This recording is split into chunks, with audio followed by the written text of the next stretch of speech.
Mark, always a pleasure to have you on the programme. Listen, just give us an idea of the mechanics of how a conversation like this happens. Joe Biden's in Wilmington at his home in Delaware.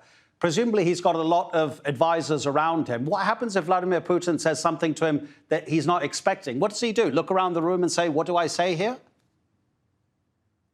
Well, Adnan, he's the president, so he should be able to react in a discussion with Vladimir Putin. But candidly, it's Putin who wanted the phone call.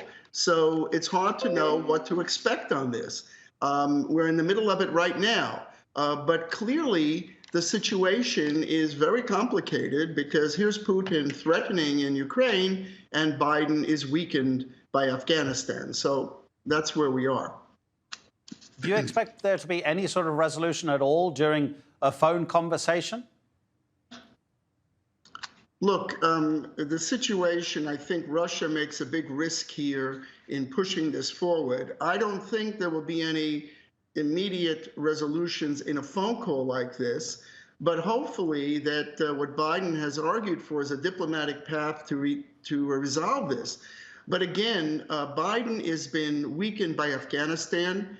He is focused on China, and he is also, as your report indicated, obviously challenged by COVID. So Putin senses this. He has amassed these troops on the Ukraine border. Does Putin really want to have an invasion? No. He wants to use this to leverage certain things that he wants. And the most important thing that he wants is to prevent Ukraine from entering NATO. He also speaks about turning the clock back and actually the United States, removing its military support from all countries who joined NATO since the 1990s and all sorts of things like that. That's just putting forth a list of suggestions or demands that are never going to be realized. To a certain extent, there's a bit of a propaganda war going on between East and West. Do you think that sometimes that we forget that Russia does have legitimate security concerns here?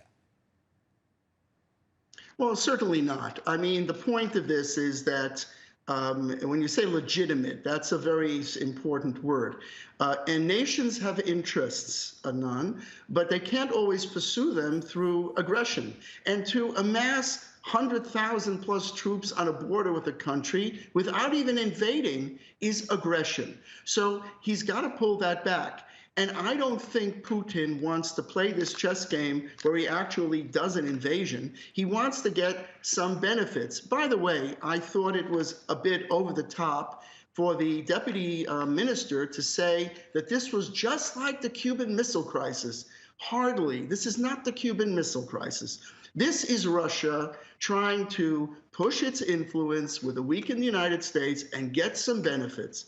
As far as the security concerns, like the fact of the matter is, there's a real world out there. And many of the countries that used to be satellites of Russia are no longer satellites, they're free countries, and he cannot turn the clock back. So if the immediate result is his short-term benefit, is to get Ukraine not to be in NATO and to maybe even get a pushback to some extent of what NATO might want to do in expansion, then I think he's won this one without actually invading anything or doing anything because America is weak and distracted and Biden is distracted. Let's be realistic. By the events in China and by COVID, as I said before, those are the big issues on the agenda. So this one, Biden has to put aside, and hopefully it's not going to make concessions. Now, again, as you said before, they're going to meet on January 10th.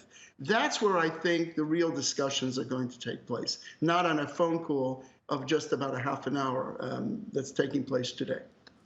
Yeah, absolutely. It'll still be interesting to see how both sides interpret the outcome of that phone call. Mark, thank you so much indeed, and Happy New Year to you. Take care. Happy New Year, and thank you very much.